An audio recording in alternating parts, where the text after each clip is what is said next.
Assalomu alaykum kuzatuvchilar. Mana bugun Qulpun zorimizga keldik. Diagnoslar solishni boshlayapti, xudo xolasa. Mana kecha ekkan yechevikalarimiz mana tagidan suvlar oqib turibdi.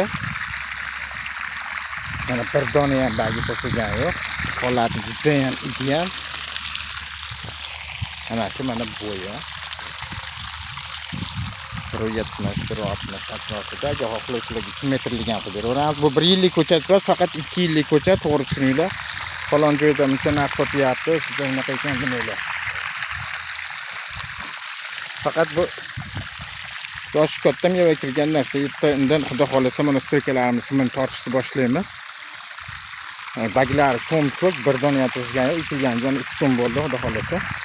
Qanaqa turibdi? Agar kimgadir shunaqangi yejavika ko'chatlar kerak bo'lsa, ekran ostidagi telefon raqamlariga telefon qilishlari mumkin. Hamda bitta like podpiskasini bosib qo'yishni unutmanglar. Hamisha sizlar bilan biz sog' bo'linglar, salomat bo'ling.